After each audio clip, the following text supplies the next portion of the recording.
وعلیکم السلام۔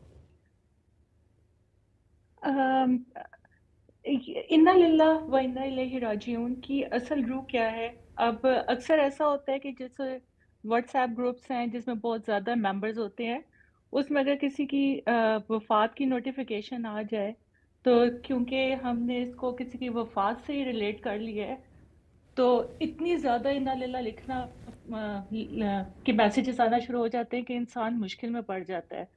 اور اگر اس کو منع کیا جائے کہ نہ آپ کاپی پیسٹ کریں تو یعنی اسلام مشکل میں پڑ جاتا ہے، تو اس کے کیا ایٹیکیٹس ہیں؟ بہت شکریہ جی۔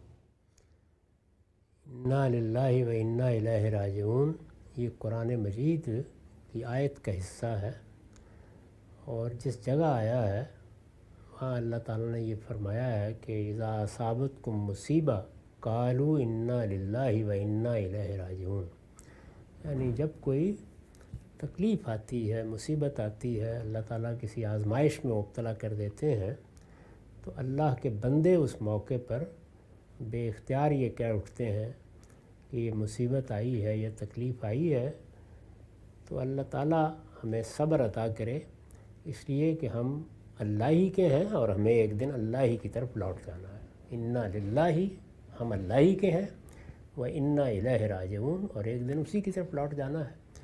تو یہ گویا اپنے آپ کو صبر و استقامت کی تلقین ہے، یعنی گویا اپنے نفس کو خطاب کر کے بندہ یہ کہتا ہے کہ یہ پریشانی ہے، تکلیف ہے، ہم انسان ہیں، اس پریشانی اور تکلیف کی وجہ سے ایک اضطراب کی کیفیت بھی ہوتی ہے، بعض اوقات بہت شدید اثر بھی ہوتا ہے، لیکن وہ اپنے آپ کو تسلی دیتا ہے کہ میرا رب ہے، اسی نے مجھے بنایا ہے، میں اسی کی امانت ہوں، اور ایک دن اس کی طرف جانا ہے، یہی میرے لیے اس کا فیصلہ ہے، تو مجھے پریشان نہیں ہونا چاہیے۔ اپنے آپ کو گویا تسلی دیتا ہے، اپنے عقیدے کا اظہار کرتا ہے، اور اپنا معاملہ اپنے رب کے سپرد کر دیتا ہے۔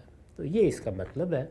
یہ مصیبت ہو، تکلیف ہو، ہمارے ہاں تو یہ موت کے ساتھ خاص ہو گیا، یعنی کوئی چیز ہی گم ہو گئی ہے تو ہمارے صالحین کا طریقہ یہ رہا ہے کہ ان کی زبان سے یہی الفاظ نکل جاتے ہیں، انا للہ و انا الیہ راجعون۔